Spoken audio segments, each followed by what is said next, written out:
Alert Medic 1 respond. Box area 19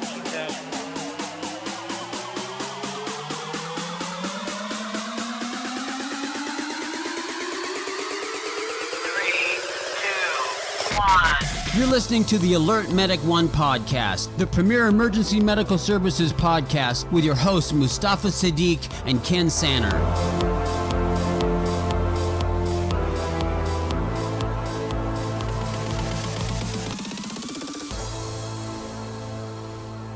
I guess I should probably introduce us now. Yeah. Hey, well, welcome to the Alert Medic 1 podcast. This is Mustafa Siddiq. I got Ken here and Dr. Vipberg. Hey everybody, how you doing? We've kind of been on a tangent. Good morning. Do we want to roll right into it? So what were we talking I'm about? worried about your volume though. You're I'm mumbling. fine. You're fine. I can hear myself very well. That's why I turned my gain up. Okay. Is this part of? Are you being triggered right now? I'm Are you so okay? Triggered. So triggered. When you get triggered, do you go into soft baby voice? Oh yeah, apparently. That might be what it is. It sounds weird to talk loud and hear yourself. Yeah. So, but I have to make sure our levels are good. So I don't know. I just like it this way. Yeah. So what were we talking about? We were talking about pulmonary edema, Narcan administration. I'm actually thinking. I'm still worried about you and thinking about you being triggered by so many different things. Oh man, but I'm so offended. No. It actually raises a good point that at some point we should discuss. How does the well-educated paramedic deal with being a paramedic? Yeah. Oh, yeah. And being triggered by systems that don't allow them to make diagnoses and treat patients without, hand-holding and or deal with their fellow paramedics who are holding that process back, who maybe aren't as well educated and maybe don't have as much in the way of the critical thinking abilities and stuff like that. And for me, I'm always like questioning myself, right? Because I'm like, is it me? I don't want to be that guy who's so, what's the word? Guy has blinders on and it's like, no, I am correct. Here's why I'm correct. And any sort of I don't want to be that guy because I understand the nature of medicine. I understand the nature of knowledge in general, right? That you don't know everything. You don't know nearly close to everything. And I don't want to be on that closer end of the Dunning-Kruger curve where So I recently got a life coach of sorts that is teaching me how to be a better person. It's really a life coach that my organization gave me to become a better leader.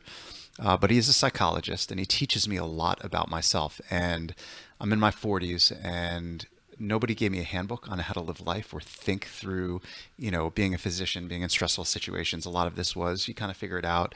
You model behaviors after other people that you admire and teach you.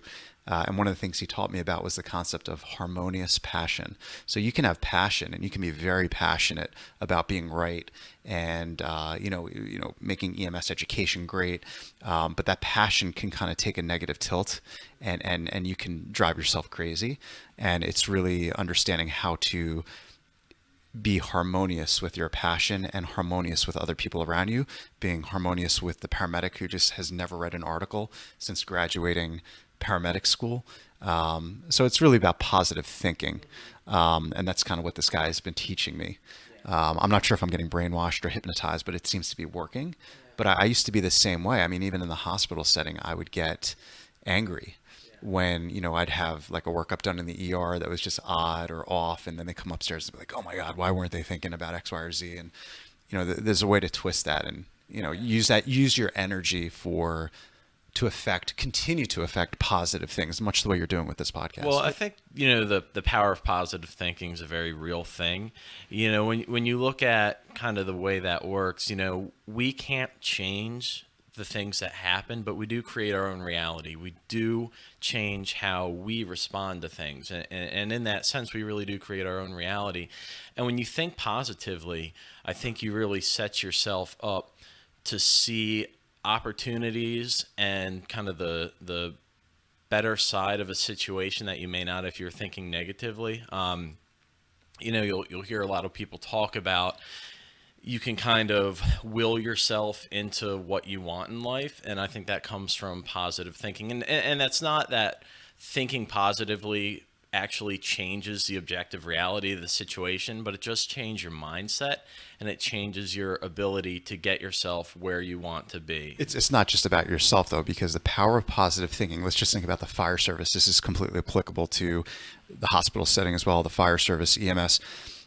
You are a high achieving paramedic interested in learning more. You're promoted, you're a lieutenant, you're a supervisor. You think positively.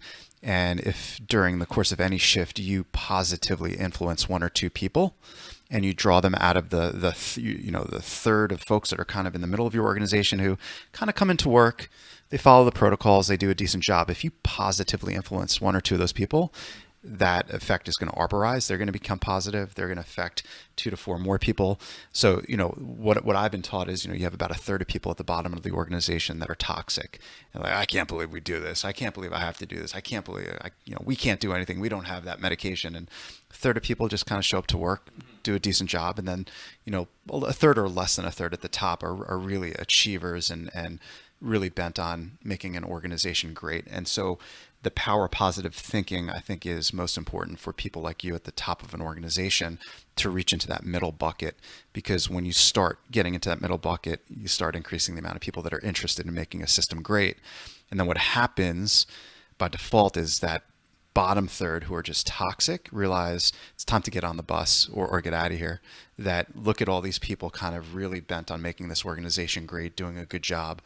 So I think positive thinking, and this has been this whole process for me with having an actual professional coach. I wish I'd gotten this 10 years ago.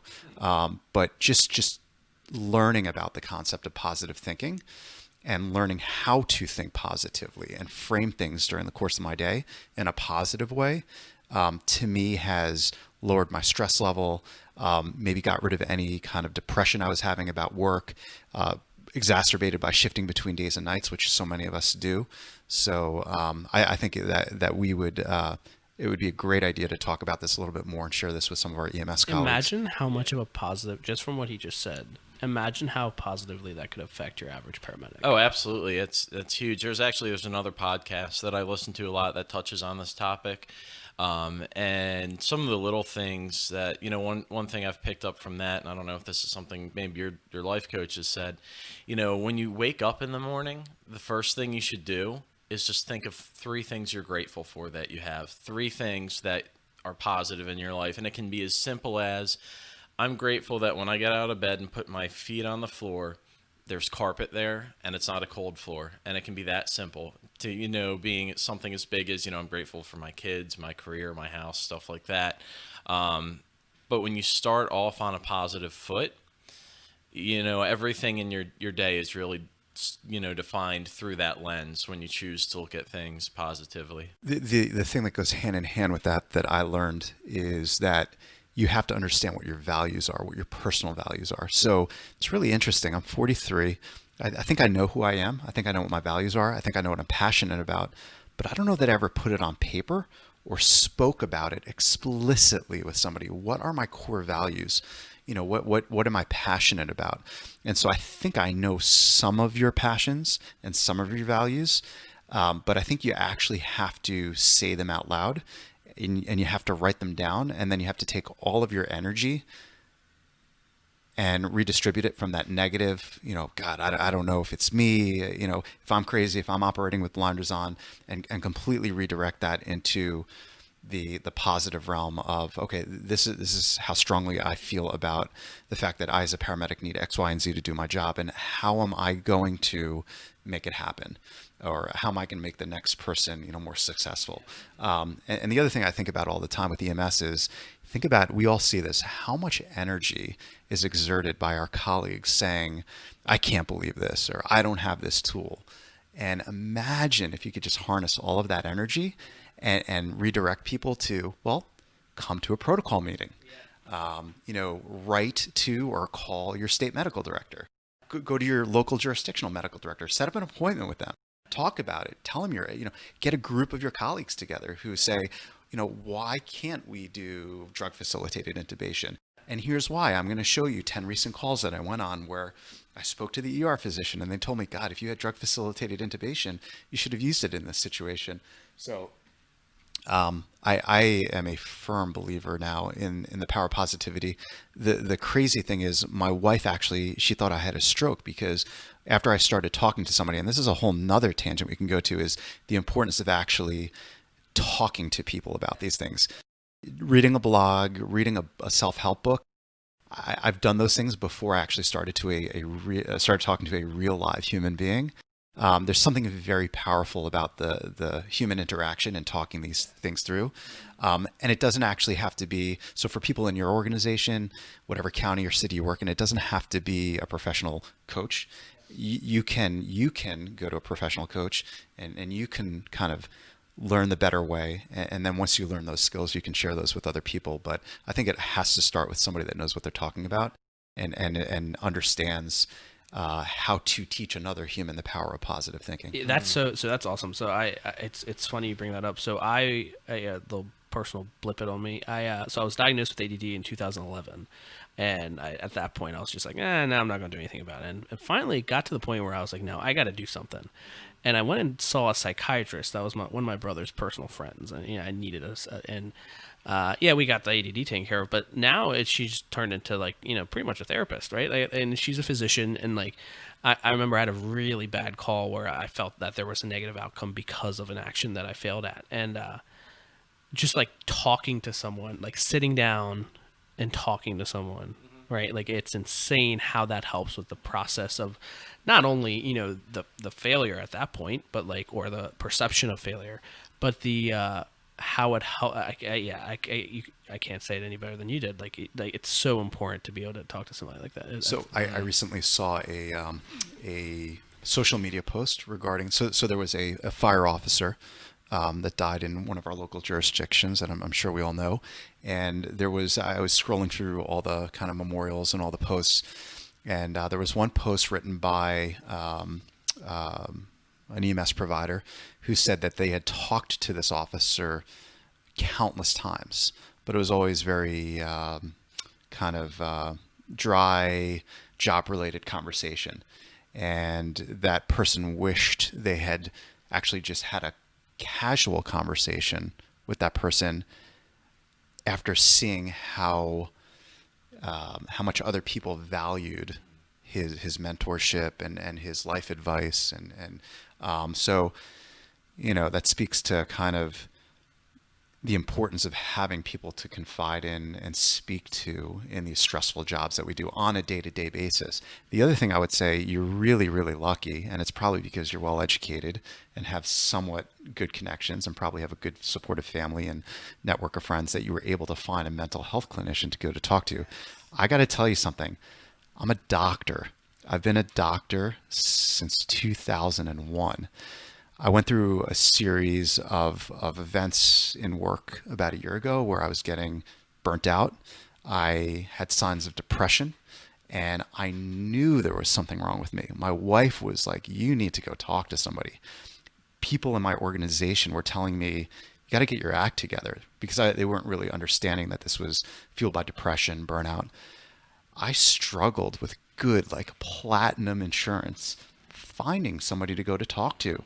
I could not believe how hard it was as a physician in a hospital in a major city with great insurance, a psychiatrist that kind of consulted on patients in my unit in the hospital, that I said, hey, can you give me some names and an EAP program?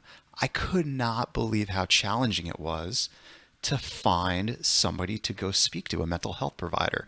And I say to myself, my God, no wonder the ER is full of 40, 50 psychiatry patients boarding there, waiting for whatever disposition, state health, it's scary. It's just downright scary. And particularly with the rate of depression, suicidal ideation, completed suicide in our profession, fire, EMS, physician, it's just a scary thought. That's such a great point. So I struggled to find someone. And at the time, so my brother's a pharmacist, and he was working on a psychiatric unit. And I was like, listen, man, I'm trying to find somebody. It's been months. Nobody, and I had good, I had good county insurance. oh, well, no, we're not taking new patients or blah, blah, blah. And I was like, listen, dude, like, I need somebody. Like, it's a problem, right? Like, I mean, I don't blame all of my educational failures earlier on at UMBC to my mental health, but looking back, a ton of it was like, I just couldn't concentrate, right? And like, finally got to the point where he's like, yeah, I know somebody, like, you know, she's a friend of mine, she's great, you know, call, make an appointment. And she was not taking new patients, but fit me into her schedule. Yeah. And that's a real concern because my employer has great insurance. I mean, that's one of the big perks of where I work is the insurance. And trying to find our mental health coverage is just dismal. Trying to find a therapist that's in network is hands down almost impossible. It's gotten better. They've changed their insurance a little bit. But prior to actually this past year, I mean, if you needed a therapist in network, it was just terrible to find. And then compounding that fact, if you actually need a psychiatrist, a lot of people don't realize this. A lot of psychiatrists do not take health insurance. They want out-of-pocket payment. So if you don't have a job where you're making good money, that's a big problem. You hit the nail on the head. So the one person as a doctor that I could find to help me was exactly that. It was fee for service. Yep. And I have a good life. I eat good food. I make a decent, income. God damn, that hourly rate was very expensive. And with 3 kids and my wife who stays at home taking care of my kids, I scratched my head and I said to myself, do I have this figured out yet? Do I need to still Should go? I have gone into psychiatry? It shouldn't be like that. Yeah. I mean, Exactly. Just for a frame of reference for people who don't know, like the one psychiatrist I'm familiar with, $300 an hour. I mean, that's expensive. Yeah. You And I know? mean, look at that. I mean, the average paramedic can't make that. I mean, can't Right. pay that. It's right? a lot. Yeah. Like, average EMT firefighter. Come on. Right. And the Yep. shit that we see, like, come on. Right, and therapy typically is once a week when you really need it. Yeah. That's an exorbitant bill. And a therapist or a counselor or a social worker, not as expensive, but the actual psychiatrist, now if you're using the psychiatrist as a sounding board as a therapist, then that would get really bad really quick. But if an actual therapist, not quite as bad, but still, if you're paying out of pocket, you still could be talking $100 every week or something. So I think the one saving grace is I think a lot of healthcare organizations are realizing the importance of wellness and having kind of regular wellness things that their healthcare providers can plug into, even during the course of a shift or before or after a shift. My hospital has kind of explored actually having mental health providers available in the facility for folks to go to. Nice. There was recently, so Doctors Day recently passed, and they had a health fair that spread breakfast, and they had a acupuncture station, a massage station, a Reiki station, and so many physicians came to it and said, "Man, if this were here during the day, I think this organization would be a lot better for it." And so there's actually a real conversation about having some of those things available. So we actually have a center, an oncology center, where some of our stressed out, situationally stressed out oncology patients can go for these very necessary, interventions above and beyond their chemo and radiation. But I wonder how many EMS fire department organizations are recognizing burnout, depression, suicide rates, and earnestly thinking about or putting in place meaningful wellness programs. I don't know what the data is on this as far as being able to access those things easily during the course of a shift or before or after a shift. It's being recognized by the rank and file, but the administrations, from the things I've read, haven't really, generally speaking, at least across the country, other than there's a bigger push towards having like CISM availability and stuff like that, there's really not a lot there to support the provider with or the clinician with their everyday mental health. So we're getting a little bit better, I think, at addressing the acute.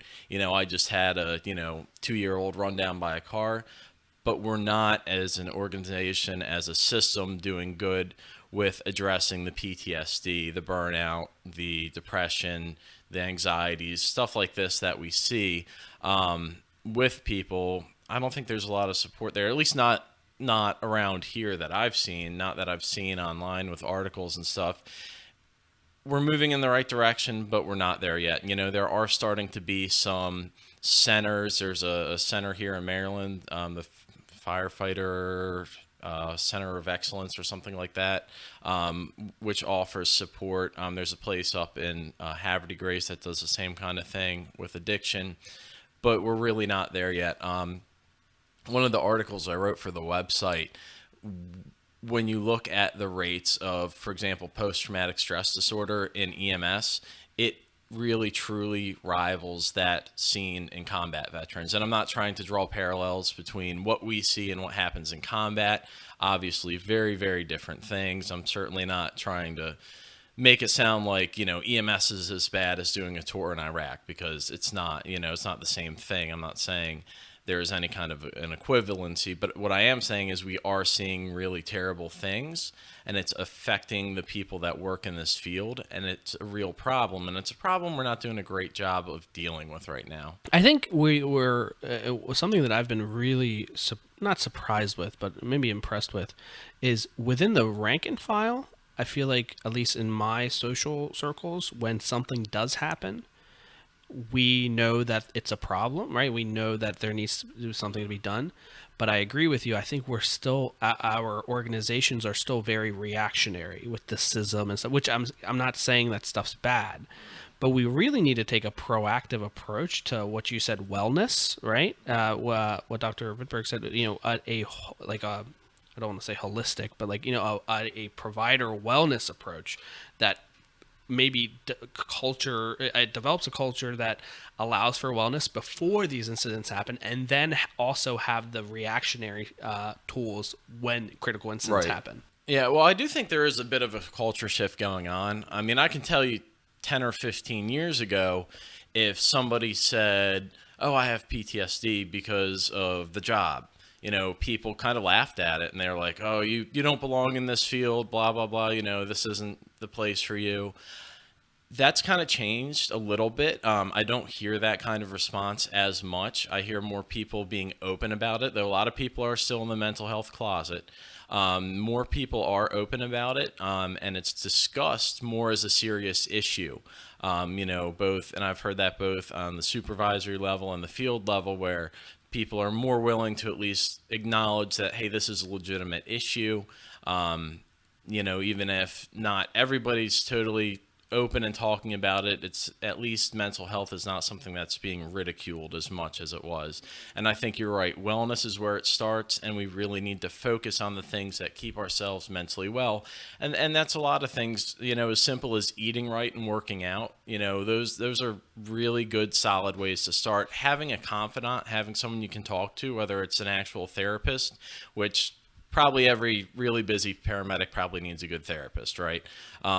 Definitely, if you don't have that, a partner, a spouse, somebody who you can talk to, a friend, where you can kind of unload. This is what someone who happened understands. today. Someone who understands. Yeah. And that's something I found with a therapist, the first one had no clue, right? I mean, it's someone that needs to have relevant information as to what we do, what we see, and we're not just people that throw people in ambulances and take them to the hospital, right? Truly understand the, maybe, I don't know if this is a term, but provider guilt, right? Or